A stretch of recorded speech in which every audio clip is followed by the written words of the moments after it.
በ2009 ዓመተ ምህረት ዓለም በየል ዩኒቨርሲቲ አንድ ህልም ሲነድ ተመለከተች።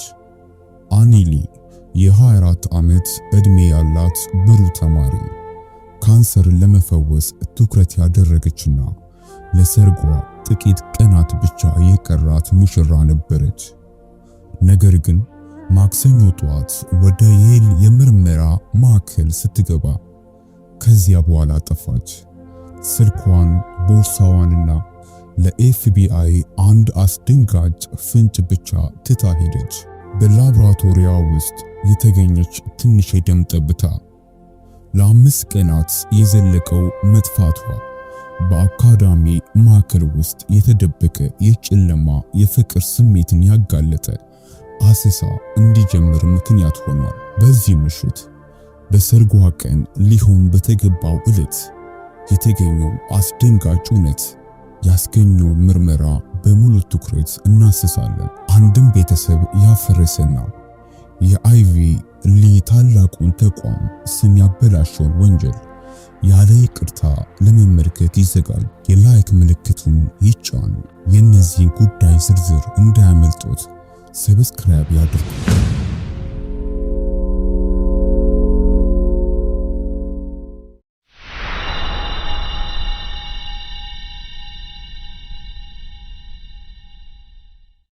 አኒሊ በሳን ሆዜ ካሊፎርኒያ ከቪየትናም ስደተኞች ቤተሰብ ተወለደች። በታዋቂው የየል ዩኒቨርሲቲ የመጨረሻ ዓመት ተማሪ ነበረች። ከልጅነቷ ጀምሮ በባዮሜዲካል ተመራማሪ የመሆን ህልምም ነበራት። ለሷ ቅርብ የሆኑ ሰዎች እንደሚሉት አኒ በሙሉ ጉጉትና ወደፊት የመራመድ ፍላጎት የተሞላች ድንቅ የሆኑ ባህሪያት ነበሯት ይላሉ። ጠንካራ የማወቅ ጉጉት፣ ታላቅ የማሰብ ችሎታና ይህን ሁሉ ለበጎ ነገር የመጠቀም ከፍተኛ ፍላጎት ያላት ሴት ነበረች። ወጣቷ ምሩቅ ተማሪ ጊዜዋን የሰጠችው ለጥናቷ፣ ለሳይንሳዊ ምርምር ብቻ አልነበረም።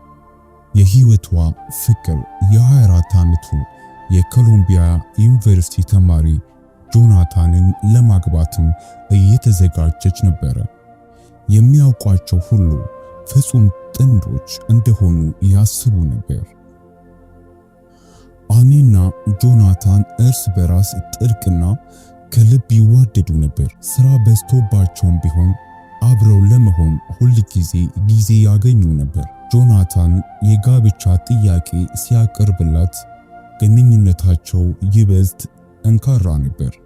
ሰርጉ የታቀደው እሁድ መስከረም 13 2009 ዓመተ ምህረት ነበር።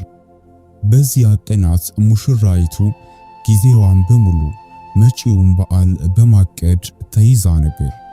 ነገር ግን ትልቁ ቀን እየቀረበ በሄደ ቁጥር ጭንቀቷ እየጨመረ መጣ። የታላቅ ክስተት ከመፈጸሙ 6 ቀናት በፊት የአኒ ነርቮች መረበሽ ጀመሩ። አንድ ጥያቄ ያሰቃያት ነበር። ገና ልታገባ በጣም ገና የሆነች ሴት በውሳኔዋ ዙሪያ እርግጠኛ ለመሆን የቅርብ ጓደኛዋን ጄኒፈርን ደወለች። ከውይይታቸው ጥቂት ቀናት በኋላ አኒ በሚስጥር ጠፋች። ተማሪዋ ማታ ወደ መኝታ ክፍሏ ሳትመለስ ቀረች። የክፍሏ ጓደኛ ወዲያውኑ ችግር እንዳለ ጠረጠረች። ጓደኛዋ ስልኳን አለማንሳቷም አሳስቧት ነበር። ጆናታን እንዳለው እጮኛዋ ማስጠንቀቂያ ሳትሰጥ ቀድሞ ጠፍታ አታውቅም። በእቅዷ ላይ ለውጥ ከተፈጠረ ሁል ጊዜ ለአንድ ሰው ትነግር ነበር። በአኒ ላይ አስከፊ ነገር ደርሶ ሊሆን ይችላል በሚል ፍራቻ የዩኒቨርሲቲው ፖሊስ ወዲያውኑ ከኤፍቢአይ እርዳታ ለመጠየቅ ወሰነ። ጉዳዩ ለልዩ ወኪል ጄምስ ሉዊስ ተሰጠ። የጠፋችውን ልጅ ቤተሰቦቿን፣ ጓደኞቿን ቃለ መጠየቅ ካደረገ በኋላ መርማሪው ምንም አስደሳች ነገር ማወቅ አልቻለም። የት እንደምትገኝ አንዳቸውም ምንም ፍንጭ አልነበራቸውም። ከዚያ መርማሪው ወደ ዩኒቨርሲቲው በመሄድ የአኒን ቢሮ ለመፈተሽ ወሰነ። እዚያም ስልኳንና ሰነዶቿን በሙሉ የያዘውን ቦርሳዋን በጠረጴዛው ላይ ተቀምጦ አገኘ። ክፍሉ ሲመረመር መርማሪው የትግል ምልክት አላስተዋለም። ከሰራተኞቹ ጋር የተደረገ ቃለ መጠይቆች አኒ በቅርቡ አዲስ ሙከራ መጀመሯን ለማወቅ ተረዳ። በጠፋችበት ቀን ወደ ላብራቶሪው ለመሄድ ከጠረጴዛዋ ተነስታ ከዚያ በኋላ አልተመለሰችም። ላብራቶሪው የሚገኘው የየል የምርመራ ማዕከል ግቢ ምድር ቤት ውስጥ ነበር። ከአኒ ሊ ቢሮ የ1 ደቂቃ የእግር መንገድ ብቻ ነው። ወደ ውስጥም ሲገቡ መጀመሪያ የሚማታ ነገር የእንስሳት ቆሻሻ ሽታ ብቻ ነበር። በዚህ ቦታ ዶክተሮችና ሳይንቲስቶች በእንስሳት ላይ ሙከራ ያካሂዱ ነበር። በውስጥ በኩል ብዙ ክፍሎችና ቢሮዎች አሉ። እንደ አንድ ሙሉ የመሬት ውስጥ ከተማ ማለት ነው። አኒ ሊ ሙከራዎቿን የምታካሂድበት በላብራቶሪው G13 ውስጥ ነበር። ክፍሉ ሲፈተሽ መርማሪው ምንም ያልተለመደ ነገር አላገኘም። የተለያዩ ቁሳቁሶችና ናሙናዎችን ያላቸው ትላልቅ መደርደሪያዎች ብቻ ነበሩ። ግልጽ ፍንጭ ባለመገኘቱ የሕግ አስከባሪ አካላት ከሕዝብ እርዳታ ለመጠየቅ ዞሩ። ኤፍቢአይም በአኒ ፍለጋ ላይ ተሳትፏል። እንዳለመታደል ሆኖ ይህ የተፈለገውን ውጤት አላመጣም። ፖሊስ የጠፉ ሰዎች ጉዳይ ላይ በጣም ውስን ጊዜ ስላለው ኤጀንሲው ከሌሎች ክፍሎች እርዳታ ለመጠየቅ ወሰነ። ሌተን ሊ ዲዲዮና ሳጅን ጄምስ ክላየን ምርመራውን ተቀላቀሉ። በመጀመሪያ ሰርጓ ከመድረሱ በፊት አኒ እያደገ በመጣው ጭንቀት ተውጣ ልትሸሽ ትችላለች ብለው ገምተዋል። ከዚያ በላይ እንዲህ አይነቱ ክስተት ያልተለመደ አልነበረም። ይህ ጉዳይ በብሔራዊ ዜናዎችም ተሸፍኖ ነበር። በመሆኑ የየል ዩኒቨርሲቲ አስተዳዳሪ ተመሳሳይ ሁኔታ ሊፈጠር ይችላል እንደሆነ ተመልክቶም ነበር።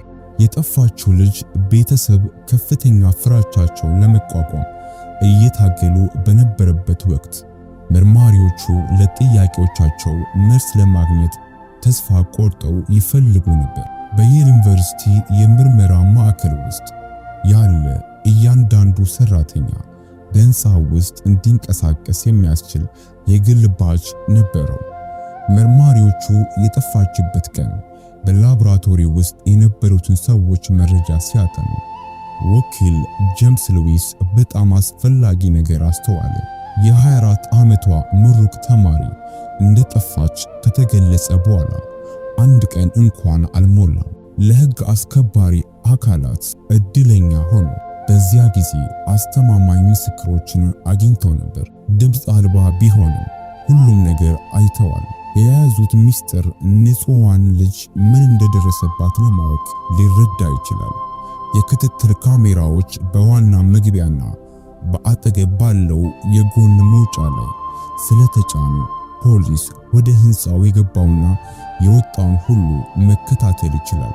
መርማሪዎቹ የጀመሩትን ከዋና መግቢያ ባለው ቀረጻ ሲሆን በዚያ ቀን እዚያ እንደነበረች ማረጋገጥ ስለፈለጉ ነበር። በ4 ሰዓት ከ10 ላይ የሚፈልጉትን አገኙ። ቀረጻው አኒ ሊ ወደ የምርመራው ማዕከል ሕንፃ ስትገባ ያሳያል። በባህሪዋ ላይ ያልተለመደ ነገር አላስተዋለም። ፈርታም አልነበረም ወይም በማንም ተጽዕኖ ስር አልነበረችም። ሆኖም በውስጥ በኩል እንቅስቃሴዋ መከታተል በጣም አስቸጋሪ ሆነ። በታችኛው ፎቅ ላይ ከላብራቶሪው እና አጠገብ ያለውን ኮሪደር የሚያሳይ አንድ ካሜራ ብቻ ነበር። መርማሪዎቹ አኒ እዚያ እንድታልፍ በትዕግስት ጠበቁ፣ ግን አልታየችም። ቀረጻውን መገምገም ከፍተኛ ጊዜ እንደሚወስድ ይታወቃል። ብዙ ፖሊሶች አኒ ሊ በጠፋችበት ቀን ወደ ክፍል G13 እንደገባች የሚያረጋግጥ ነገር ለማግኘት ሁሉንም የሚገኙ ቀረጻዎችን በተከታታይ ይመለከቱ ነበር። ይሁን እንጂ ጥረታቸው አልተሳካም። ስለዚህ ምርመራው ትኩረቱን ወደ ውጪ የክትትል ካሜራዎች ለመቀየር ወሰነ።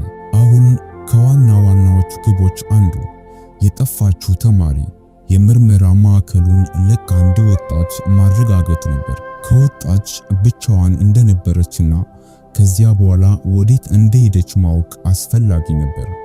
ሰዓታት እያለፉ ሲሄዱ ወኪሎቹ ሰራተኞች ወደ ህንፃው ሲገቡና ሲወጡ ተመለከቱ። ነገር ግን አኒ በመካከላቸው አልነበረችም። አኒ ስራ ከጀመረች ከ3 ሰዓት በኋላ መርማሪዎቹ ያልተለመደ እንቅስቃሴ አስተዋሉ። ብዙ ሰዎች ጆሮአቸውን እየሸፈኑ በድንገት ወደ ጎዳና መሮጥ ጀመሩ። በዚያ ቀን በላብራቶሪ ውስጥ የእሳት አደጋ ደወል እየተደወለ እንደሆነ ታወቀ። መርማሪዎች በግርግሩ ወቅት አኒ ህንፃውን ለቃ ስትወጣ ያለውን ቅጽበት አምልጧቸው ሊሆን እንደሚችል ተጨነቁ። ነገር ግን ሁሉንም ቀረጻዎች ፍሬም በፍሬም ከመረመሩ በኋላ የ24 ዓመቷ ምሩቅ ተማሪ በዚያ ጊዜ ስትወጣ ያየ የለም። የምርመራ ሁኔታው ተለወጠ። አኒ 152 ሳንቲሜትር ቁመት ብቻ ነበራት። መርማሪዎች በሆነ ነገር ውስጥ ታጭቆ ከህንፃው ልትወጣ ትችል ይሆናል ብለው ማሰብ ጀመሩ። ቪዲዮ እንደገና ሲመለከቱ ለዚህ ዓላማ የሚሆን ምንም ነገር አላስተዋሉም። ስለዚህ ከቆሻሻው ጋር በከረጢቶች ውስጥ ታጭቆ ውጪ እንዴት ልትወጣ ትችል እንደነበረ የሚያብራራ አንድ የመጨረሻ ዕድል ቀረ። በላብራቶሪ ውስጥ ቆሻሻ የሚሰበስቧቸው ወደ 6 የሚጠጉ ቦታዎች ነበሩ። በአብዛኛው የእንስሳት ቅሪቶች ነበሩ። የፎረንሲክ ባለሙያዎች በዩኒቨርሲቲው ግቢ ውስጥ ያሉትን ሁሉንም የቆሻሻ መጣያ ገንዳዎች መረመሩ። የከተማዋን የቆሻሻ መጣያ ቦታ እያንዳንዱን ኢንች በጥንቃቄ ፈተሹ። በሁሉም ቦታ ፈለጉ። ነገር ግን ሁሉም ጥረቶች ከንቱ ነበሩ። ሰውየው በአየር ላይ እንደተነነ ይመስላል። በተመሳሳይ ጊዜ የአኒ እጮኛ በመጨረሻ ከኒውዮርክ ተመለሰና ከመርማሪው ጋር ለመገናኘት ተዘጋጀ። እሱ እንዳለው እጮኛው በጠፋችበት ቀን እሱ በሎንግ አይላንድ በሚገኝ ቤቱ ነበር። መርማሪዎቹ የጆናታን ምስክርነት እያረጋገጡ ሳለ የፖሊስ መርማሪው ከምርመራ ማዕከሉ የጎብኚዎች መዝገብ መረጃ ደረሰው። መዝገቡ የሚያሳየው መስከረም 8 2009 ዓመተ ምህረት አኒሊ ወደ ላብራቶሪው በ4 ሰዓት ከ10 ጠዋት እንደገባች ነው። ሆኖም ባጅ የሚጠይቅ መዳረሻ ያላቸው ሌሎች ክፍሎች አልገባችም። በኋላ ላይ ክፍል G13 በተደረገ ፍተሻ የሕግ አስከባሪ አካላት አንዳንድ ጥቃቅን ማስረጃዎች አግኝተዋል። በአንደኛው መሳሪያ ላይ ትንሽ የደም ቅባት አገኙ። ከትንታኔው ውጤት በመነሳት የጠፋችው አኒሊ ንብረት መሆኑ ታወቀ። ከዚያ ግኝት በኋላ መርማሪዎቹ በዩኒቨርሲቲው ውስጥ ምን እንደደረሰባት ለማወቅ ሁሉንም ጥረታቸውን አደረጉ። በሶስተኛው ቀን ከፍተኛ ፍለጋ መርማሪዎች በእያንዳንዱ ሊሆን በሚችል ፍንጭ ላይ ተስፋ አድርገው ነበር። ነገር ግን ጥረታቸው ቢኖርም ምንም አይነት ትልቅ መሻሻል አላደረጉም። ሳጅን ጄምስ ክላይን ወሳኝ ነገር እስኪያገኝ ድረስ በላብራቶሪ G13 ውስጥ ከጣሪያው ፓናሎች አንዱ በትንሹ ተከፍቶ ነበር። እዚያም በደም የተጨማለቀ ካልሲና ጥቅም ላይ የዋለ የጎማ ጓንት አገኙ። ትንታኔው ካደረጉ በኋላ ፖሊስ ካልሲውን የአኒሊ መሆኑን አረጋገጠ። በዚያ ጊዜ በዛች ተማሪ ላይ ወንጀል መፈጸሙ ግልጽ ሆነ። ይህን ያደረገው ሰው ወደ ክፍሉ የመግባት መብት ያለው መሆን አለበት። ወደዚህ ክፍል የመግባት መብት ያላቸው 3 ሰዎች ብቻ ነበሩ። ተጎጂዋ ራሷ፣ የላብራቶሪ ረዳት የሆነው ሬይማንድ ክላርክና ኮንስትራክተር የሆነው ላሪ በመዝገቡ መሰረት በዚያ ቀን ሁሉም ስራ ላይ ነበሩ። መጀመሪያ የተጠየቀው የ24 ዓመቱ የላብራቶሪ ረዳት ሬይማንድ ክላርክ ነበር። እሱ በየሌ ምርመራ ማዕከል ለብዙ ዓመታት ሰርቷል። እያንዳንዱን ጥግም ያውቀዋል። በፖሊስ ቃለ መጠይቅ ወቅት ክላርክ በጣም የተረጋጋ ይመስላል። ስራ የጀመረበት ሰዓት ጠዋት 1 ሰዓት እንደሆነ አኒ ወደ ላቧ የገባችው ደግሞ 4 ሰዓት ተኩል ጠዋት አካባቢ እንደሆነ ተናገረ። በግምት በ12 ሰዓት ተኩል ከሰዓት እያንዳንዱ ነገሮች ይዛ ቢሮዋን ለቃ ወጣች። ይህ ማለት በእኛ 6 ሰዓት ተኩል ማለት ነው። ወዴት እንደሄደች አያውቅም። ነገር ግን በባህሪዋ ላይ ምንም እንግዳ ነገር አላስተዋለም። ክላርክ በተጨማሪም የዲኤንኤ ናሙናና ሌሎች አስፈላጊ ነገሮችን ያለምንም ተቋሙ ለመስጠት ተስማማ። ከዚያ በኋላ መርማሪዎቹ ለቀቁት። ከዋናው መግቢያ ያለው የካሜራ ቀረጻ የሬይማንድ ክላርክ መስከረም 8 ከጠዋቱ 1 ሰዓት ላይ ለስራ እንደደረሰ አረጋግጧል። በሚቀጥለው ጊዜ በቀረጻው ላይ የታየው 6 ሰዓት ከ50 ከሰዓት ባለው ህንፃ ውስጥ የእሳት አደጋ ደውል ከተደወለ በኋላ ከአደጋ ጊዜ መውጫ አጠገብ ነበር። ክላርክ ከሌሎች ሰራተኞች ጋር ህንፃውን ለቆ ወጣ። በባህሪው ላይ ያልተለመደ ነገር አላስተዋሉም። አይቸኩልም ነበር። ሌሎች በሚወጡበት ጊዜ በሩን ይይዝ ነበር። ከዚያ 1 ሰዓት 10 ላይ ተጠርጣሪው በዋና መግቢያ በኩል እንደገና ገባ። ሬይማንድ ክላርክ ህንፃውን ለቆ የወጣው ለመጨረሻ ጊዜ የሰራው ቀን ሲያልቅ ነበር። ቀረጻው ከሱ ምንም አይነት አጠራጣሪ ድርጊት አላሳየም። ስለዚህ ምርመራው ትኩረቱ በሁለተኛው ተጠርጣሪ ኮንስትራክተር ላሪ ላይ ማድረግ ነበረባቸው። ሰውየው በሙሉ ጊዜ አይሰራም ነበር። የኤሌክትሪክ መብራትን ለመተካት በሳምንት 2 ጊዜ ወደ የል ይመጣ ነበር። በ5 ሰዓት ተኩል ጠዋት አካባቢ ወደ ላብራቶሪ G13 እንደገባ አምኗል። ይህ ደግሞ ተጎጂዋ እዚያ መሆን በምትችልበት ጊዜ ነበር። ሆኖም በዚያ ቀን አኒሊ እንዳላየ ተናገረ። መዝገቦች መስከረም 8 ቀን ላሪ በ5 ሰዓት ተኩል ጠዋት የምርመራ ማዕከሉን እንደገባ አረጋግጧል። ከዚያ 6 ሰዓት ከ50 ላይ የእሳት አደጋ ደውል ሲደወል ውጪ ወጣ። ከሌሎች ጋር ተመልሳና ስራውን ከጨረሰ በኋላ 2 ሰዓት ተኩል ወጣ። በድርጊቶቹ ላይ ያልተለመደ ነገር አላስተዋሉም። ሁሉም እንቅስቃሴዎች በምርመራ ወቅት ከተናገረው ጋር ይጣመማሉ። እንዳለመታደር ሆኖ ካሜራዎቹ በላብራቶሪ ውስጥ ወይም በአጎራባች ክፍሎች ውስጥ ምን እየተከናወነ እንዳለ አላሳዩም። ዋና ተጠርጣሪ ሳይኖርና አኒሊ ህንፃውን ለቃ እንደወጣች የሚያሳይ ማስረጃ ሳይኖር ምርመራው የምርመራ ማዕከሉን በደንብ በመፈለግ ላይ አትኩሯል። ለፖሊስ ዋና ተግባር የ24 ዓመቷ ሴት ማግኘት ነበረ። ይህም ወንጀል መፈጸሙን ለማረጋገጥ ወይም ለመካድ ያስችላል። በመሆኑም የፎሬንሲክ ቡድኖች ሙሉውን የምድር ቤት ወለል በጥንቃቄ መረመሩ። ከአኒሊ ላብራቶሪ 5 ክፍሎች ርቆ በሚገኘው ክፍል G22 ላይ ፍተሻ ሲደረግ አኒ የምርመራ ማዕከሉ ስትገባ የሚያሳዩ ቀረጻ ሲመለከቱ ተመሳሳይ ነገር የተሰራ የአንገት ሐብል አንገቷ ላይ ታይቷል። ግን ያ ብቻ አልነበረም። ፖሊስ ሎሚኖል የተባለ ኬሚካል ሲጠቀም መላውን የጂ22 ላብራቶሪ በብዙ የደም እድፍ በራ። ምርመራው ሲጀምር መርማሪዎቹ የጠፋችው የላብራቶሪ ቴክኒሻን እንደገና እንድትገለጥ በጉጉት ይጠባበቁ ነበር። ነገር ግን እያንዳንዱ አዲስ የፍለጋ ቀን ያንን ተስፋ አማጧል። በምትኩ ወኪሎች በልጅቷ ላይ የማይመላለስ አስከፊ ነገር እንደደረሰ የሚያመለክቱ ተጨማሪ ማስረጃዎች ማግኘት ጀመሩ። አኒሊ በህይወቷ የመኖር እድል በፍጥነት እየቀነሰ ሄደ። በተወሰነ ጊዜም ለዘላለም የተነነች መስሎ መታየት ጀመረ። ከዚያም መርማሪዎቹ የኬናይን ክፍሎችን ለመምጣት ወሰኑ። ይህም በመጨረሻ መሻሻል ለማምጣት ረድቷቸዋል። ከክፍል G22 አጠገብ ልብስ መቀየሪያ ክፍል ነበር። መርማሪዎቹ እንደገቡ ወዲያውኑ የሚታወቅ ደስ የማይል ሽታ አስተዋሉ። የሰው መበስበስ ሽታ የማይሳሳት ነው። እንዳለመታደር ሆኖ ያ ሽታ ነበር።